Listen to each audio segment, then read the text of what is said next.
অভি এবং ছুটির সম্পর্কের পরীক্ষা করতে গিয়ে উল্টো নিজেরাই ফেঁসে গেল এশা এবং ঝুমকি। হ্যাপি ভিউয়ার্স, এমনটি দেখা যাবে আজকের পর্বে। বিস্তারিত জানতে ভিডিওতে একটি লাইক দিয়ে চ্যানেলটি সাবস্ক্রাইব করে পুরো ভিডিওটি দেখতে থাকুন। গল্পের শুরুতেই আমরা দেখতে পাবো ছুটিকে অপদস্থ করার জন্য এবার এক নতুন পরিকল্পনা করে এশা এবং ঝুমকি। তারা ভাবে ছুটিকে এমন একটি উপহার দেওয়া হবে যা দেখে সবাই ভুল বুঝবে। তাদের ধারণা একটি নাইট উপহার দিলে ছুটি ভীষণ অস্বস্তিতে পড়বে আর উকিল স্যারের সঙ্গে তার বড় ধরনের ঝগড়া লেগে যাবে। শুধু তাই নয়, পুরো ঘটনাটি গোপনে ক্যামেরা ধারণ করে পরিবারের বড়দের সামনে দেখাবে। তারা প্রমাণ করতে চায় ছুটি আর অভির সঙ্গে কোনো সম্পর্ক নেই, আসলে স্বামী স্ত্রীর কোনো সম্পর্কই নেই। সব পরিকল্পনা করে তারা দরজার বাইরে অপেক্ষা করতে থাকে। এদিকে অভি রুমে আসবে কিন্তু দরজা বন্ধ। ছুটি বলে ডাকতে থাকে, বলে কী ব্যাপার, ছুটি এখন দরজা খুলছে না কেন? তখন অভি ছুটি ছুটি বলে ডাকতে থাকে। ছুটি বলে 1 মিনিট দাঁড়াও, তোমার জন্য একটা সারপ্রাইজ রয়েছে। যা শুনে অভি অবাক হয়ে যায়, বলছে কী ব্যাপার? ছুটি এবার হঠাৎ নরম গলায় এভাবে আমাকে কথা বলছে কেন সেটাই তো বুঝতে পারছি না। এরপর অভি যখন ঘরে ঢুকে তখন অদ্ভুত এক কাণ্ড করতে থাকে ছুটি। নাইটির ড্রেস পরে একদম অভির সামনে আসে, গান গাইতে শুরু করে, যা দেখে অভি তো অবাক হয়ে যায়। এই সুন্দর মুহূর্তটা লুকিয়ে লুকিয়ে দেখতে থাকে ঝুমকি এবং এশা। তারা দেখে তো অবাক হয়ে যায়। এরপর তারা ভাগ্যের নির্মম পরিহাসে সে জায়গাতে নিজেরাই আটকা পড়ে যায়। দরজা বাইরে থেকে বন্ধ হয়ে যায় আর বের হওয়ার কোনো উপায় থাকে না। প্রথমে তারা ভেবেছিল কয়েক মিনিটের মধ্যে বের হয়ে যাবে, কিন্তু সময় যত গড়ায় তাদের অবস্থা ততই খারাপ হতে থাকে। গরম, অন্ধকার আর অসংখ্য মশার কামড়ে তারা অতিষ্ঠ হয়ে ওঠে। এশা তখন বলে, মশা আর গরম, অন্ধকার এই তিনটার কম্বিনেশনে যে এত ভয়ঙ্কর হতে পারে আগে জানতাম না। এইভাবে দুজনে সারা ছটফট করতে থাকে বাথরুমের ভিতরে। এই অবস্থা দেখে বোঝা যায় অন্যকে ভাসাতে গিয়ে নিজেরাই ফেসে গিয়েছে। অন্যদিকে ছুটি এখন ভীষণ সংকোচে আছে। বিশেষ পোশাক পরে কারোর সামনে দাঁড়াতে তার ভীষণ লজ্জা লাগে। সে বারবার উকিল স্যারকে বলে, আমি এভাবে থাকতে পারছি না, খুব অস্বস্তি হচ্ছে। এরপর ছুটি কান্না করতে করতে বলে, স্যার ডিলটা কেটে দিবেন না তো? এরকম পোশাক পরেছি বলে এরকম করেছে আপনার সঙ্গে, আপনি আমার বাবার কাজটা লড়বেন তো? এটা বলে কান্না করতে থাকে ছুটি।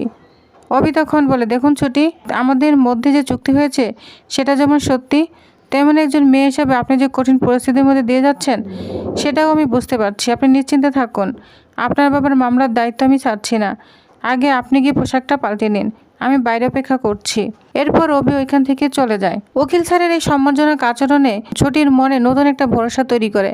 সে বুঝতে পারে মানুষই তাকে কখনো অসম্মান করতে চায় না। এদিকে ঈশা এবং ঝুমকি বাথরুমে আটকে খুব কষ্ট পাচ্ছে। তারা বুঝতে পারেনি যে অনেক ক্ষতি করতে গিয়ে শেষ পর্যন্ত নিজেরাই হাসির পাত্র হয়ে যাবে।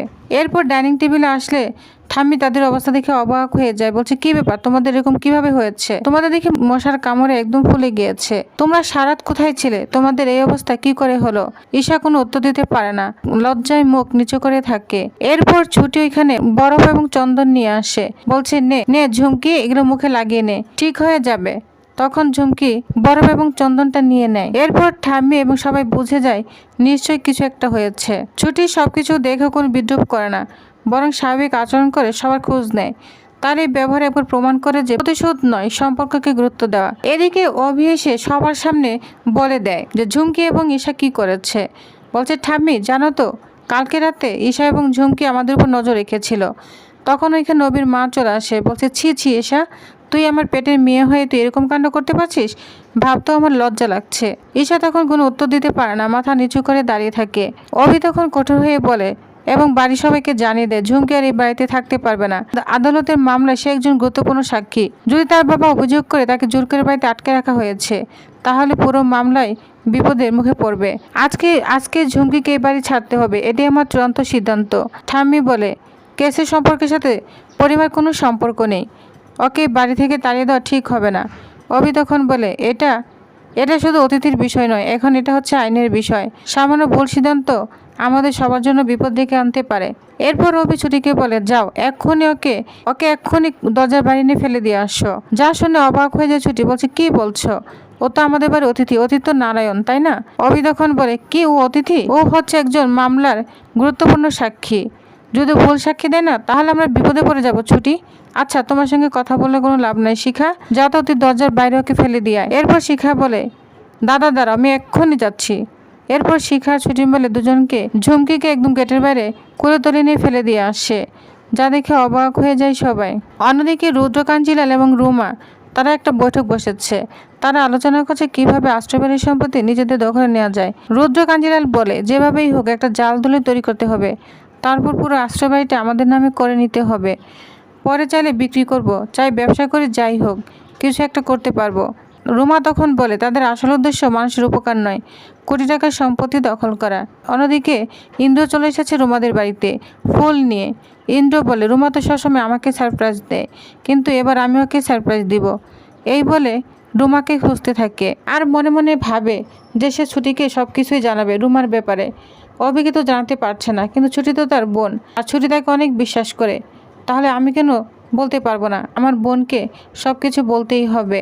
এরপর দেখা যায় ছুটি ইন্দ্রকে ফোন দেয় এবং অভির ব্যাপারে নালিশ করতে থাকে, কারণ অভি কথায় কথায় তাকে 5টা আঙ্গুল দেখায়, কোনো ভুল হলেই একটা শর্ত কেটে দিবে। এই বলে ইন্দ্রকে নালিশ করছে, আর পেছনে অভি সব শুনছে। বলছে, কি আমার নামে নালিশ করা হচ্ছে?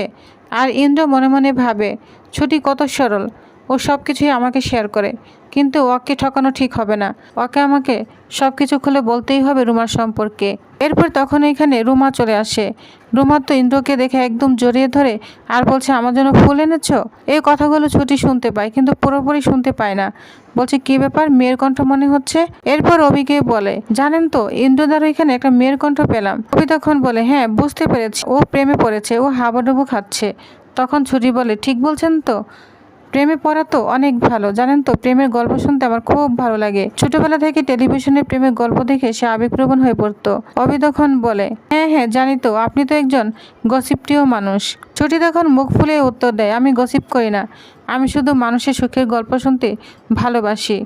দুজনেই কথোপকথনে অনেকদিন পর বাড়ির পরিবেশ একটু হাসির আবহাওয়া ফিরে আসে, কিন্তু সেই আনন্দ বেশিক্ষণ স্থায়ী হয় না। অভির মনে একটা প্রশ্ন ঘুরপাক খাচ্ছে, হিরণময় আঙ্কেল কি সত্যি এত বড় অপরাধ করতে পারে? সব প্রমাণ যেন তার দিকে ইঙ্গিত করছে, কিন্তু অভির মন মানতে চাচ্ছে না। সে সিদ্ধান্ত নেয় সরাসরি হিরণময় আঙ্কেলকে ফোন করে বিষয়টি পরিষ্কার করবে। ছুটি তাড়াতাড়ি তাকে থামিয়ে দেয়, বলছে, না এখন ফোন করবেন না, ঝুমকি তো বাড়ি ছেড়ে চলে গিয়েছে, এখন আবার ফোন করলে অকারণে পরিস্থিতি খারাপ হতে পারে। অভি কিছুক্ষণ চুপ করে থাকে, তারপর ফোনটি নামিয়ে রাখে, কিন্তু তার চোখে স্পষ্ট উদ্বেগ। অন্যদিকে অফিসে রুমা ইন্দ্রের সঙ্গে এমনভাবে কথা বলছে যেন তাদের বহুদিনের পরিচয়। এদিকে অভি ছুটিকে সতর্ক করে বলে, এখন থেকে ব্যক্তিগত সম্পর্ক আর মামলার বিষয় একসঙ্গে মেশানো যাবে না। আদালতের লড়াই আবেগের কোনো জায়গা নেই। ছুটি মাথা নেড়ে সম্মতি জানায়, কিন্তু তার মন বলছে পুরো ঘটনার আড়ালে এখনও এমন এক সত্য লুকে আছে যা কেউ জানে না। রায়বাড়িতে আপাতত ঝড় থেমেছে, কিন্তু আষ্ট্রবাড়ির সম্পত্তি দখলের ষড়যন্ত্র, রহস্যময়ী তরুণীর আগমন, হিরণময়ীকে ঘিরে বাড়তে থাকা সন্দেহ এবং রুমার অজানা সত্য, সব মিলে নতুন বিপদের সূচনা হয়ে গিয়েছে। সত্য প্রকাশ পেলে কার মুখোশ খুলবে আর কে হবে সবচেয়ে বড় বিশ্বাসঘাতক, সেই উত্তর লুকিয়ে আছে আগামী পর্বে। তো নেক্সট আপডেটটি জানতে অবশ্যই আমার সাথেই থাকুন। ধন্যবাদ।